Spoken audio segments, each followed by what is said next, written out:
Look down at your feet right now. You're probably wearing socks, maybe shoes. A warm room hums around you. Now imagine all of it gone. No walls, no heating, just wind screaming across a frozen plain, and a cold so deep it could kill you in an hour. This was normal life for your ancestors, for thousands of years. So how did they survive it? Here's what most people get wrong. We picture Ice Age humans as helpless cavemen, shivering, barely hanging on. But the truth is almost the opposite. They weren't just surviving the cold. They were outsmarting it. Take the mammoth. To us, it's a museum skeleton. To them, it was a hardware store. Archaeologists in Ukraine found homes built entirely from mammoth bones. Not a few bones, hundreds of them. Skulls stacked into walls. Tusks curved into doorways. One shelter used the remains of around 60 animals. Think about that. They turned the biggest, most dangerous creature on the landscape into a house. But why go to all that trouble? Why not just find a cave? Because caves were rare, and the open plains were where the food lived. So they carried their world with them. And here's where it gets stranger. To stay warm, they needed fire. But out on the treeless steppe, there's almost no wood. So what do you burn when there's nothing to burn? Bone. Fresh mammoth bone is packed with fat, and fat burns hot and slow. Our ancestors figured out that the animal wasn't just food and shelter. It was fuel too. Nothing was wasted. Nothing. Now think about your winter coat. You bought it. They had to invent it. Around 40,000 years ago, someone did something quietly revolutionary.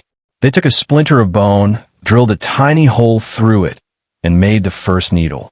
Suddenly clothing could be sewn tight, sealed against the wind, layered like the gear mountaineers use today. That little needle may have done more to conquer the cold than fire itself. But survival wasn't only about warmth. It was about calories. And this is where it gets almost unbelievable.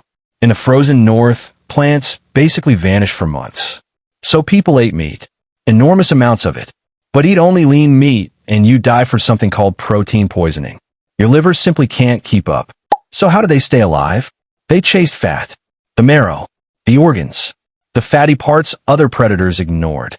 They understood, without any biology class, that fat was the difference between life and death in the cold.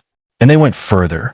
At a site in Europe, researchers found evidence that people were storing meat underwater in cold ponds to keep it from rotting.